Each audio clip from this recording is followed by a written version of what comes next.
One of the great things, whoever becomes the next governor of Idaho is presiding over, at least for the time being, and I think it'll continue for quite some time out, somewhat of a booming economy. Yesterday, I was told I was in a meeting yesterday afternoon, and the local unemployment rate just here in the valley is a little over 2%. And then someone jokingly said in the meeting, well, and you don't want that 2%. That probably is not the nicest thing to say. But we are in the midst of a building boom, and because of that, we have a lot of construction out there. So our next guest is actually he's caught behind some of that construction, but he'll be in studio with us in just a few minutes. We're expected to be joined by Raul Labrador. He is one of the three main Republicans who are actually looking to be the next governor of Idaho. And let's be honest about this, the winner of that primary next May. Now, you never know. Somebody may show up with a lot of star power on the side of the Democrats to run in the general election. But that would be doubtful. And that type of star power may not be available in Idaho on the Democrat side. They'd have to import someone. And if they import an outsider, I'm not so sure that that's going to work.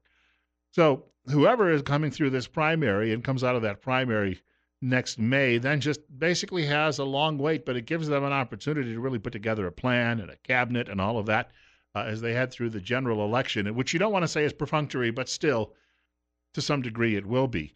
Bill Colley with you this morning on Top Story on News Radio 1310 KLIX and newsradio1310.com. We're at 73 this morning and coming up on 8 minutes after 9 o'clock.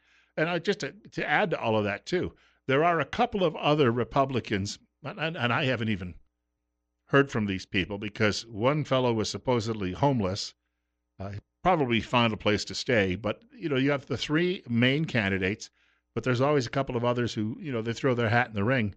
And I guess they're just hoping that that somebody waves a magic wand and they wake up and they're governor someday.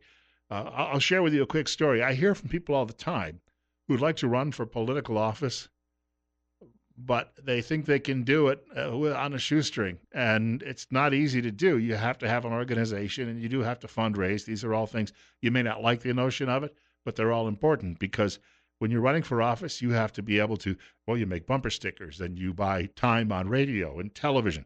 You buy space in newspapers and now on the web. So you've got all of those things that you need to do, and that's highly important. But I heard from a guy a few weeks ago who said he was going to be running for office, and I said, which one? And he gave me a general idea, but he wasn't very specific. And said, well, I'll be making an announcement sometime soon. I thought, okay, when he makes an announcement, we may have some time and we may talk to him. But I don't really know anything about him or his background. And then I started getting all of these cryptic messages. Hi, Bill. Hello, Bill. Hey, Bill. But nothing more than that. Well, if he hasn't made any announcement, and I'm at home washing my dishes when these messages come in, and I'm off the clock. So I wasn't paying any attention to them because, again, the guy hasn't made it official that he's actually going to throw his hat in the ring. And somehow he got upset with me the other day and said, what, did I do something to make you angry? Well, I'm busy washing dishes at home in the afternoon or vacuuming the carpet or just maybe watching a TV show. And this is what you do when you're not at work, right? Most of you understand how that goes. And I finally just got so irritated I blocked him because, look, if you're going to run, that's one thing. But if you're going to just sit there and think somebody's going to have a long conversation with you out of fun, I'm sorry, I don't have time for it always. It's 10 minutes after 9 o'clock on News Radio 1310 KLIX and newsradio1310.com. And this is why, if you're running for a public office, you need more than just a couple of good ideas. And the guy may have some great ideas. He may have a couple of hundred great ideas. But you need someone to tell him how you work with the media, because that's another big aspect of this. You've got that's going on. You've got to have a staff that just concentrates wholly on that. You've got to have a staff that helps you brainstorm ideas and how you present those ideas. Now, maybe on the local level, you don't necessarily need your own speechwriter, but these are all things that have to be considered in all of that, and you have to do those and get them all set. My guest is joining us in studio right now. I warned them, by the way, this is not as plush. When they visit Kevin up in Boise, it's not nearly as plush. And I do want to mention, we're joined in studio by, and I should make a note, his official title is Representative Raul Labrador, but he is here in another capacity today because he is candidate for governor, Raul Labrador. And you brought somebody along with you. You can just have him grab this chair if you want, and you can listen in too. I got to warn you about the headset, though. Grant Lobes puts that on every week, and he adjusts the sound. So I don't know if it's too loud or it's too low. It's fine. It's good. Good to be on your show. I guess unlike Grant, you don't need the hearing health care right now. I was just mentioning on air that you were behind some construction, Yes. but that's a good sign in Idaho because we are seeing a growth here, a boom like we probably haven't seen before. A lot of people credit that to the fact that Republicans have so much control in the state. Any governor, the next governor, is going to likely inherit that growth. At that point, you're not coming in as a firefighter to put a fire out. How do you then just maintain what we're doing? So it's been good growth, but the question is what kind of growth we're getting. And what we need to understand is that we still have some issues in the state where we have low wages. We're 47th or 48th in per capita income. We're 47th or 48th in minimum wage jobs. And we're seeing a lot of good growth. And the great thing about Idaho is that it's a great state to live in, and it's a great state to raise a family. It's a great state to have a business, but we need to be stronger because as you look at this growth, you need to can we manage this growth in the right way? Can we make sure that the jobs of the future are the jobs that our kids want? I have Hmm. 5 children. 3 of my kids are in college, and I want them to come back to the state. I want them to raise their family here, and I want to make sure that there are jobs available in the state for people to make a good living, to have good wages, and to be able to provide for their family. So that's what I'm excited about. That's what I'm excited about doing is to make sure that we take Idaho to the next level. We were just talking in the last half hour with a guest about disasters and the like, and of course, you're seeing what John Bell Edwards is doing in Louisiana and Greg Abbott in Texas. We have never seen anything on a scale like that. I'm sure in Idaho, the only thing that would likely do it would be either a really big fire or an earthquake or some sort of eruption of a volcano. The latter probably being the least of our worries at the moment. But that's the other part of this too, is that as governor, you become the leader of a crisis team. Even though things look good in Idaho right now, a lot of people, when you're campaigning, I'm sure this doesn't even come up because they don't think about what could happen.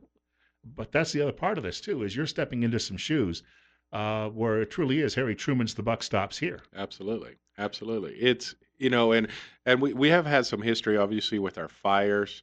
Remember, we had a dam breaking in the state many years ago, where the state and the local communities had to work together, where a whole cities were taken out because of the breaking of the dam. So you have to have an emergency preparedness team that is ready for every eventuality. Hmm. We you keep hearing about Yellowstone and things that are happening there, and you don't know what's going to happen, but we have to be ready for any outbreak. Now, as I was driving here, we were discussing in the car how fortunate we feel to live in Idaho. That we don't have to worry about hurricanes, we don't have to worry about tornadoes, you don't worry about those kinds of natural disasters, and it is just a fantastic state, and the climate is great. I always, people always tell me, why do you live in Idaho? It's so cold there. I said, no, actually, Idaho has all 4 seasons, and they're beautiful. They're beautiful seasons, and it's pretty temperate weather. In spite of, yes, sometimes you can be really cold and sometimes you can be Hmm. really hot, but you don't have the humidity that other areas have. And I love living in the state. It's just a wonderful state to be in. Well, Mm. even then in the wintertime, because people assume that it's in the Northwest, there's a lot of snow. And if you're in the mountains, certainly, but a bad snowstorm here, it would be 6 inches of snow. And I grew up near Lake Erie, and let me tell you, they just call that Tuesday. And so the fact of the matter is, getting around here and getting things done, uh, at least in the populated parts of the state, you're right. It doesn't have a lot of the challenges that other places have. Correct. But on the other hand, because it also has this diversity, a fellow from Fish and Game told me one time it's like 4 states in one, Hmm. because you've got desert, and then you've got mountains, and then you've got forests, and you've got all of these different, and even the cultures that people live in the different communities. So when you're visiting southern Idaho, you're dealing with people who culturally, in many ways, are very different from if you were in Boundary County. No, it is very different, and the spirit of Idahoans is very similar. You have a can-do attitude. People just want, they're used to living far away from other areas, and they're used to having to rely on themselves. I think that's one of the reasons that we're so independent. One of the reasons that I think is so conservative of a state is that spirit of freedom and independence is permeates the whole state. Mhm. But there's very different regions, and every region has their own needs and their own issues that they're dealing with. But it's a wonderful state. It's also a small state. You think about the geography of the state is huge, but there's only 1.6 million people. There's not a lot of people in the state, and that allows us to do things that maybe other states can't do. And I think that's what I'm most excited about is that I haven't seen the leadership in the governor's office where we're doing a lot of reforms, a lot of big things that other states are doing. And I think in the governor's office, we have the opportunity to lead the nation because of the quality of the people that we have in the state.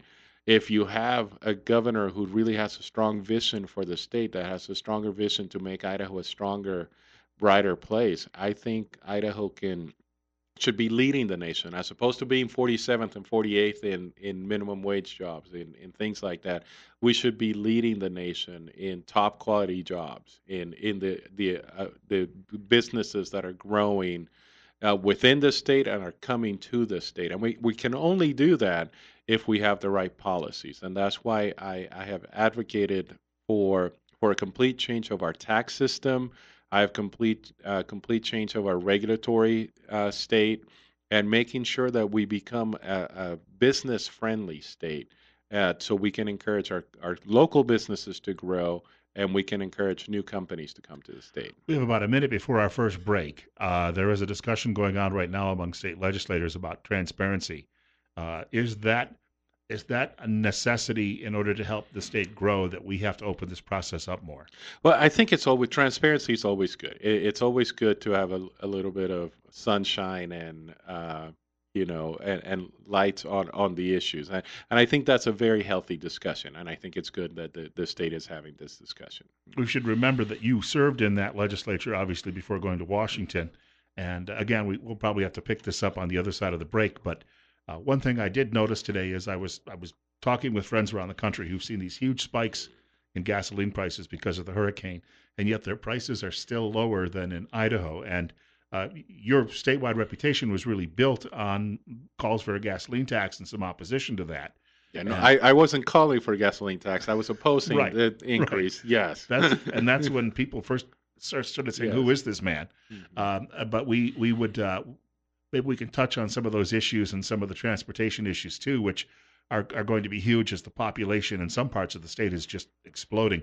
But we'll take a break first. We want to mention uh, Raul Labrador in studio with us today. He is a candidate for governor in Idaho. If you've got a comment or question too as well, feel free to give us a call. It's 73 right now. Call us after the break, and we're looking forward to speaking to all of you too as well. Bill Colley with you on Top Story this morning on News Radio 1310 KLIX and newsradio1310.com. Joining us in the studio this morning is candidate for governor, Raul Labrador. We should make that clear. He's one of, well, I said earlier, there are three main names, Republicans, who are currently running for this office. There are a couple of other fellows, too, who've just simply thrown their hats in the ring thinking lightning may strike at some point, which is, that's a healthy part of the process. I wanted to mention as well, if you'd like to reach the candidate today, telephone number is 208-736-0300, 208-736-0300, and we're at 73 on Top Story with Bill Colley.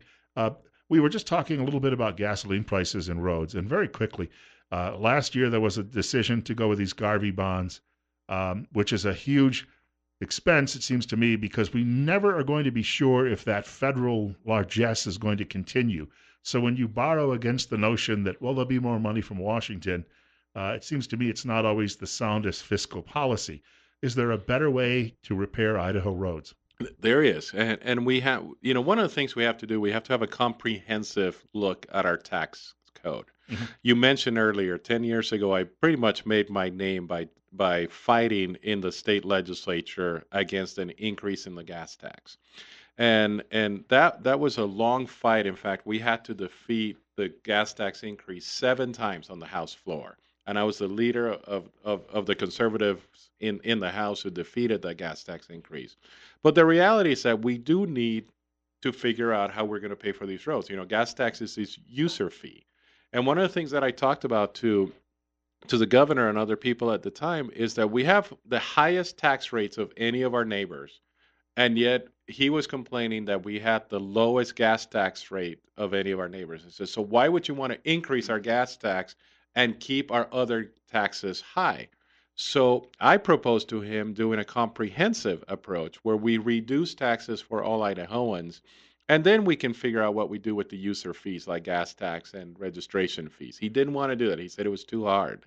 But that's what I want to do. I want to go into the legislature and convince them that what we need to do, instead of just lowering taxes a little bit at a time, have a 5, 10, 20-year plan where we can bring down by the end of my first term, I think we can bring down all taxes in Idaho by to 5%. So what I call it the 555 plan. So we can have 5% income, 5% individual, 5% corporate, and 5% sales tax. Get rid of all the deductions on the tax code. And as you know, deductions are usually when lobbyists Hmm. have gone in and gotten some special interest loophole for their particular company. So instead of treating just as one company special, let's treat every company special in the state and treat every company the same. And then we can look at where the monies are coming from. And some of those monies that we're getting from the increase in the business climate that I think we will have from my 555 plan, then we can spend some of that general fund money on roads and other things. So if you have good growth in the state, then you're going to have more money to put on roads, on schools, on things like that. So instead of raising people's taxes, we can actually reduce taxes, get rid of loopholes, and just have a better business environment where the state will grow even better and stronger. Wanted to point out that telephone number again, 208-736-0300. And we have a caller with us, our first caller in this segment of the program today. Caller, you're on the air with Mr. Labrador. Go ahead. Good morning, Mr. Labrador. When you talk about transparency, and we've seen your record of who supported you, and while you were a state representative, a lot of people in there that you seem to be working on their behalf. So, what would make us think that you coming here to Idaho and becoming governor, you'd be really looking out for the little people, not the big conglomerates that paid for your vacation, like at Ponce Hilton and in Puerto Rico, and also on High School and also North Carolina. Could you explain to us what would make you not just sweet talk us and prove to us that you will not be working for them? Thank you. Well, I don't know what you're talking about. If you look at my campaign reports, the majority of my money comes from individuals. The majority of my money, I actually, compared to every other member of Congress, I get the least amount of money from special interest groups and from PACs, because I tell people no a lot. I know, it sounds like maybe you're not a big supporter of Raul Labrador, and that's fine. But try to get your facts straight. Look at my campaign reports, and you will see that I get $1, $2, $3, $5, $10 from everyday Idahoans, from people and families that are struggling, and they believe in my message, and compare it to anybody else who's running for this office or who is currently a member of Congress, and you will see that I receive the least amount of money from these PACs and other groups. I do receive PAC money. I mean, I'm not gonna shy away from that. But for anybody to suggest that I'm owned by any corporation, they either haven't done their research or they're willfully lying to the people of Idaho. Well, and I know the caller, and he's probably one of the few Democrats who will chime in on the Yeah. program, so I give him credit Mm. for that. But I heard from, was it Matt Erpelding a couple of months ago, and he referred to you as a bomb thrower, and I thought, huh? because that's usually a phrase that Mm. means somebody who's just, they open their mouth on the house floor and make a lot of noise. And I'm not aware that any way that anyone could ever describe you in that sense. I'm a fighter. I like to fight. I do have something in common with the president. I usually don't throw the first punch. But if somebody tries to hit me, I'm going to hit them twice as hard, and they're not going to like it. I've always been that way. I try to be pretty civil. I grew up in a Democratic household. That's what people might not know about me. My mother was a Democrat. She was a JFK Democrat. Now, those were different kinds of Democrats, but I grew up in a home where I have a lot of respect for both sides. I have a lot of respect for people having recent arguments. But what I don't have respect for is people making false claims, for political purposes. But no, my mother and I would always laugh because she would always ask me, how was it that I raised you, as a Democrat and you turned out to be such a conservative Republican? And I would always say, it's because you raised me right. You raised me to rely on myself, to depend on myself, to be personally responsible. She was a single mom. I was her only child, and she didn't want to rely on the government. She could have. We actually qualified for government benefits and other things, and she never went and asked for welfare or anything. What she did is when she had a need, she would actually get an additional job. She would do things, and she taught me personal responsibility. She was an amazing woman, an amazing woman. She passed away 13 years ago, and I miss her every day. But I'm so grateful for the way that I was raised, and we would always have that joke that, if you raised me to be a conservative, and I am a conservative. We've got more coming up with candidate Raul Labrador, candidate for governor in Idaho. It's 9:30, and we're at 75. More of your telephone calls, too, as well. It seems people are eager to speak with you. Bill Colley with you on News Radio 1310 KLIX and newsradio1310.com. Our studio guest is Republican candidate for governor, Raul Labrador, and he is here until 10 o'clock this morning. He's also available to take some of your telephone calls. Before we get back to the phones, can we quickly put put away a rumor? We talked about it during a commercial break a few minutes ago. There was something going around Facebook yesterday. You and your colleague Mike Simpson had voted on a bill, Metro Safety in Washington, and people are saying that this would be a violation of the Fourth Amendment, that the government could go into people's private property. I read it. I didn't see that. And just to clarify for anybody out there who's got the wrong information. Yeah, I mean, you can look at my record. I think, Bill, you know my record. I'm actually one of the most civil libertarian members of Congress, especially from the Republican side. I agree with civil liberties. I believe that we need to protect. Republicans love to talk about the Second Amendment, which obviously I support. I believe in all the amendments. I believe that the government should be checked at every stage. But if you read the bill, it's pretty clear. It's talking about being able to enter federal property. What it's saying is that the government has an ability to enter federal property, and I think that's almost nonsensical that people are saying that this is about entering into private property. I think the bill is pretty clear. I understand why people are concerned because we should always be concerned about giving the government more authority over our lives, but I would never vote for a bill that gives the government more authority like that over our lives. And so go online, read the bill, and it's pretty clear what it says. It says that the federal government can, adjacent to these subways, can go onto federal property, and it's property it's not talking about private property in any way. We have another caller with us, and caller, you're up next on Top Story on KLIX with Raul Labrador. Go ahead. Yeah, Mr. Labrador, I was wondering how you felt about the refugee program. Thank you. Refugee program. Okay. So this is obviously a huge issue here in Twin Falls. I actually sponsored a bill. I am the chairman of the Judiciary Subcommittee on Immigration and Border Security. And I, along with the chairman of our committees, sponsored and drafted a bill that deals with refugees. And what we need to do is we need to revamp our refugee program. Right now, we have a problem with vetting in the United States, where the government is allowing people to come to the United States from Syria and other countries where they have not been properly vetted. So, what my bill does is it actually makes it more difficult for the president of the United States to increase the number of refugees. If you watch what President Obama did over the last few years, we could bring up to 50,000 refugees into the United States. The president almost doubled that number, and he did that without any approval from Congress. What my bill does is it requires the president to receive approval from Congress to increase the number from 50,000 to a larger number. That's number one.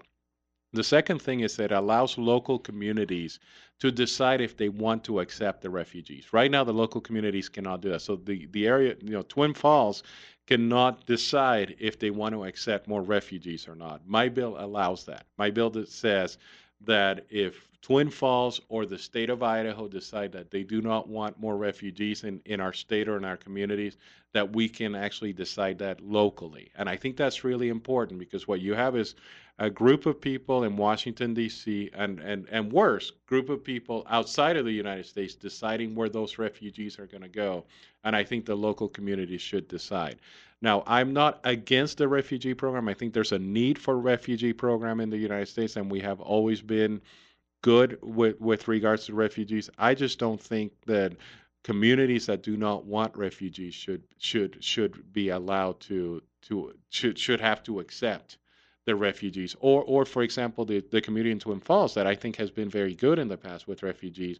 There might come a point where they say, we've received a lot of refugees. We don't need to receive any more right now. Because in some areas, if you think about it, New York actually receives less refugees than the state of Idaho. California receives sometimes less refugees than the state of Idaho. So we need to be able to make some of these decisions locally. And so what my bill, and then the third thing that my bill does, it makes it harder to go through the process. So it ensures that people are properly vetted. Because right now, I do not believe that they're being properly vetted.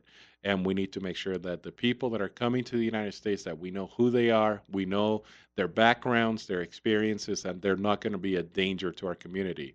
Because we have, you listen to the liberals and they say that refugees don't do anything.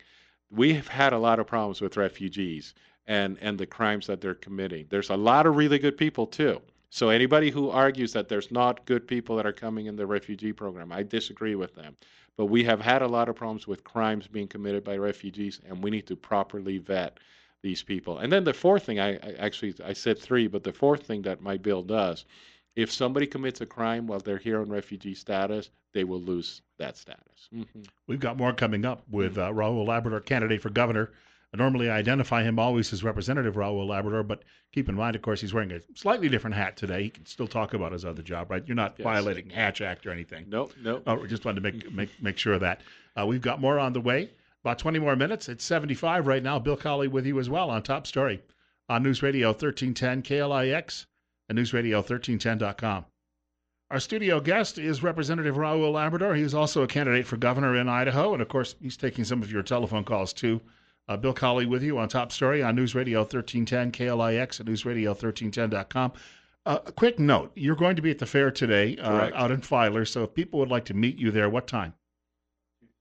About 2:30 to 3. Okay. I'll be there for a little bit. Yes. I also have a friend who said if you're going to be there, you've got to stop by the first responders tent and buy a ticket for a chance to win some firearms. There you go. So I'm always buying those tickets, and guess what? I never win. I was at a breakfast a few months ago, and they wanted Brad a little to do the drawing, and he said, no, you should have someone else do it. Woman reached into the bowl and pulled out Brad Little's name. That's awesome. Yeah, I'm a sucker for those. I will buy one every single time, and so far I've never won one of those. I win my elections, but I'm not very lucky at at drawings. Your two main opponents, and I don't know much about the other people who jumped on board, just obviously to put names on a ballot. What do you think of them? This has been quite civil so far. It's not likely to stay that way. Well, I think we have good candidates running for the state, but what you got to look at is what the vision is. I think we need to dramatically change the way government is working in Boise, because we have a government that is picking winners and losers, and that's something that I abhor. I don't believe that it should be the government's responsibility to decide who gets a tax Hmm. cut, who doesn't get a tax cut, who gets a tax break, who doesn't get a tax break. I don't think it should be the governor's responsibility to decide what businesses are going to thrive and what businesses are not going to thrive. My job as governor is going to be to make an equal playing field for everyone. I want everyone to be treated the same by the government, and then it's up to you guys in the audience to compete against each other and to have the best, car company, the best dairy area. All those different things is up to the market to decide. And I think, unfortunately, we've gotten into a bad habit in Boise where we're turning into Washington D.C., where we're picking our preferred industries, and what I call it smokestack chasing, where the legislature decides I want this particular industry to come to Idaho, and I go after that particular industry. That should not be the job of the legislature. The job of the legislature and the governor should be to open the environment for everyone. And most importantly, for the Idaho businesses, to make sure that Idaho businesses are being treated fairly, with dignity, and that's how business is going to grow. That's how the state's going to do well. I mean, we have some examples right now of local companies that are paying high taxes so their competitors can move into the state and actually receive tax breaks. I don't think that's fair. And I want to make sure that the state is treating everybody the same. So I think that's the biggest difference, is that I don't think government should be picking winners and losers, and I'm going to ensure that this governor's office doesn't do that. We have a caller with us, and caller, you're up next, and you're on the air with Raul Labrador at 944. Go ahead. Thank you, Bill and candidate Labrador. I appreciate your time. I'll get cut to the chase. I'm what's called a Reagan Democrat. I'm fiscally conservative, but on social issues, I'm a little bit more liberal. I work in the mental health care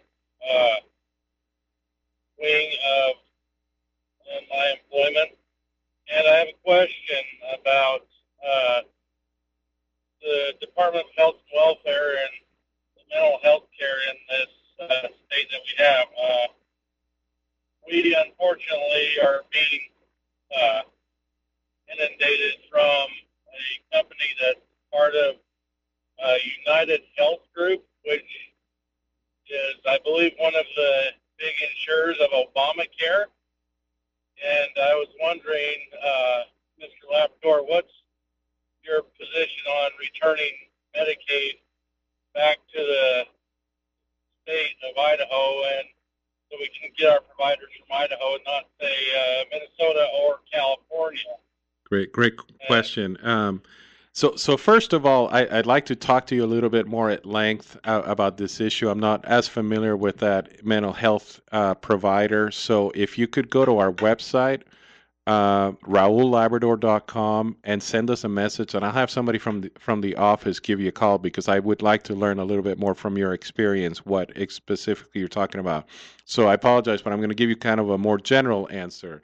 I think the healthcare should not be a federal responsibility. I have always advocated for us to repeal Obamacare, and I think it should be left up to the states. One of the things I fought for when I was in Congress, when this last fight that we had about Obamacare, is making sure that Medicaid became a state issue. That what we want to do is we want to give block grants to the state on Medicaid and let the states decide how Medicaid is going to function in the particular state. So, for example, the state of California, the state of New York, they're going to increase their Medicaid spending. Well, that's fine. Let them do that, but let them use their, this block grant and their own tax money to do that. We're going to be wiser with our Medicaid monies. We're going to actually be able to provide more services and better services for people with less money. Let us experiment with that. So that's number one. Number two, the other thing that I wanted to do with Obamacare is we had a huge fight in the House, and members of the Republican Party who 2 years ago said that they wanted to repeal Obamacare no longer wanted to repeal Obamacare. And that was pretty shameful, in my opinion. So we couldn't get the Republicans to actually keep their words. So those of us in the Freedom Caucus, which is a conservative House group, we at least got an amendment to the Obamacare repeal bill that allowed the states and the legislature, so the governors and the legislatures, to repeal the regulations that were making the health insurance so unaffordable. So if the feds are not going to do it, at least I wanted to have the ability at the state level to do it. So I am with you. I want to make sure that we do whatever we can to make sure that these issues are dealt at the state issues. One of the reasons I'm running for governor, because I see our federal government is not getting things done. It's not fixing things. And I think we can do it better at the state level, and I'm going to be advocating for that. But Well, make sure you go to our website, RaulLabrador.com. Send us a message, because I don't know enough about the more specific question that you had about the mental health in companies that are providers here in the state, and I'd like to learn from you. want to thank him for the call. You referenced the website. Now, you're going to see a lot of big money maybe going to some other candidates. That is, that corporate money, because that subject came up even earlier in this Correct. hour. No, that's why I laughed, because I'm going to have the least amount of money of any other candidates, even though we're doing better than all the other candidates. We're winning in all the polls. We're doing very well, but special interest does not want me to be the governor of Idaho, because they know that I say no. That I treat everybody the same, regardless of whether they contributed to my campaign or not. You need smaller contributions then from just regular people. I need regular people to donate. And what I tell people is, if you think you can do 10, do 20. If you think you can do 20, do 40, because you're going to see an influx of money into this race, and most of that big money is going to be actually against me. All we need to do, we need to get our message out. I think when people hear what I want to do for the state, when they hear my philosophy, my background, I think they like it. That's why you're seeing in all the polls that I'm ahead by quite a bit in all the internal and external polls. But we know that there's going to be a lot of money coming to this race, and we just want to make sure that we can get our message out to the people of Idaho. You mentioned earlier that, like the president, you can be blunt when you're speaking. The other thing I would say that you share in common with him is that both of you are always on trial by media. I read the Lewiston paper the other day, and they obviously, the editorial board doesn't like you. They're big fans. Yeah, I was going to say, the trouble for any Republican, even in a state so dominated by Republican voters, is that, and I'm not shy about using the term mainstream media, that they're never going to be happy with anything you do. And they're trying, I think, in this day and age, to influence voters to try to pry them away from you. How do you counteract that? Is by doing shows like this, by talking to the people directly. And the reality is that Idaho voters are not stupid. You have papers like the Lewiston Tribune and others that continue to attack me because they have a narrative that they want the people to believe that Idaho is a certain way. Well, the people of Idaho are wonderful people. And they're people that think for themselves, that act for themselves. They don't need the media narrative to tell them how to think and how to act. And it drives the newspapers crazy. It drives them crazy because they used to have a lot of influence over people when they were the only game in town. But now that we have alternative forms of media, that we can get around them through the internet, on Twitter. This is one of the things the president did. I'm not very good at this, and he was very good at it. He went outside of the media, and he went through his Twitter account and spoke directly to the people. And in that way, I actually read an article that was very fascinating that said, Trump has something in common with FDR and Reagan. Remember, FDR would do the fireside chats. That was the way he would speak directly to the people. He was trying to get around the media. As you know, Ronald Reagan, who's a great hero of mine, and I'm sure he's a great hero of yours, he got around the media by speaking directly on TV to the people, and he was able to get through and around this false narrative that the media had. And now Trump did the same thing. He actually used Twitter. It's funny to see a 70-year-old man using the vehicle of young people, and he decided to get around the media. So that they have all been very effective, and that's what you do. You talk directly to the people, and I think the people of Idaho are very informed. And just don't fall for this narrative that Republicans are bad. Republicans are actually they're the people that I see helping out. That are look at what's happening in Texas. Texas voted overwhelmingly for Trump. How are they taking care of their people? They're doing everything they can to help each other because we care about people. We just don't think that it's the government's responsibility to be handing out things for people. We think that it's our personal responsibility to to help each other out. It reminds me of a line from Mm. Alan West I heard in a speech some years ago where he said, "We set the conditions. That's all we really do. We're supposed to just set the Mm. conditions." And when you talked earlier about business growth, it's setting the conditions, but it's Exactly. not favoring any particular Yeah. business. When we talk a little bit about politics, too often, I had a friend who was in the state legislature in Delaware years ago, and he said the worst thing that he used to hear was he would go into a hearing and somebody would say, "Well, they're doing it in Virginia or they're doing it in Maryland." And I heard Governor Otter at a town hall meeting here say that under his watch, we would never have, for instance, legalized marijuana. And even though there are people in media, especially, not so much in the legislature here, but media especially saying, well, they're doing it in Oregon, they're Hmm. doing it in Colorado. When it comes to that issue, where do you stand? So I want to distinguish between two. The fight they had in the legislature was about CBD oil, if you remember, The medical. which is medical. It's an extract of the marijuana plant. I'm actually for that. I believe that we should use alternative forms of healthcare, and the CBD oil has been proven to help people with epilepsy and other issues. Now, the actual marijuana smoking, an actual joint, I'm not for legalizing marijuana. I do believe, though, that we need to look at alternative forms of sentencing on some of these issues. I sometimes feel that the way we treat some of these things, what we're doing is we're creating a better class of criminals. So you get young people who maybe have smoked some marijuana, and if you put them in jail, you're actually putting them in contact with people that are the bigger offenders, and you're almost graduating them into a different class of offense. So I think we should use treatment for people that are smoking marijuana. I don't think it should be legalized to smoke in the state, but we should use alternative forms of sentencing for some of those incidents. And there are some people who are opposed to you, even in your own party, who say you're just going to open up the doors of the prisons and let people out. Oh, no, no.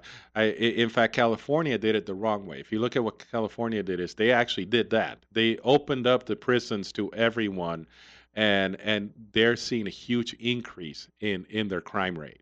No, what you have to do is you have to be smart. Low level offenders, you need to treat different than vile criminals. And if it's a low level, what I call a low level nonviolent offense, maybe we should look for alternative forms of sentencing, because what we don't want to do is put them in an environment where they're hanging out with high level offenders, and then they become high level offenders. So I think there's criminal justice reform is good.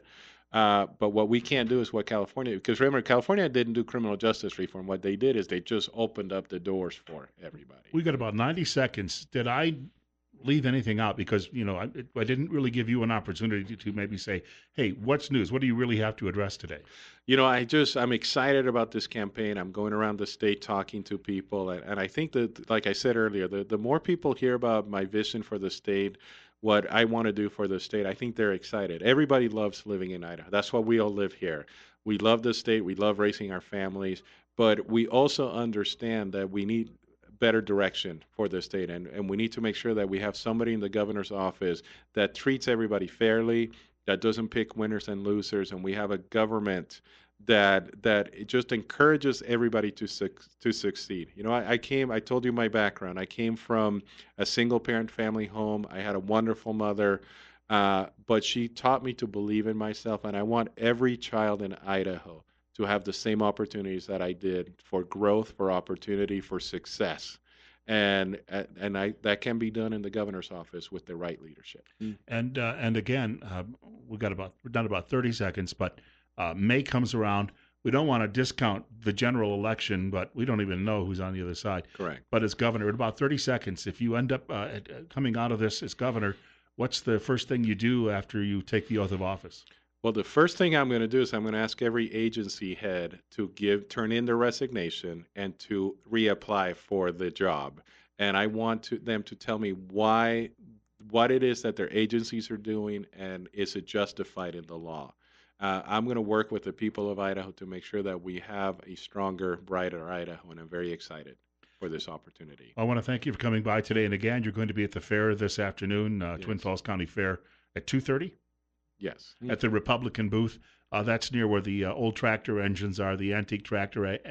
We learned that last summer. We were trying to do a show there with tractor engines roaring behind us. Makes for an interesting afternoon. Again, we'll talk to you sometime soon, I'm sure. Thank you. We're joined this morning by Raul Labrador, candidate for governor, Republican, running and primary is next May. Keep that in mind. It's 9:58. Rush Limbaugh's program is next following the news at 10 o'clock from Fox. Bill Colley with you and saying, God willing, if the creek don't rise, I'll be back here tomorrow morning between 8 and 10 o'clock.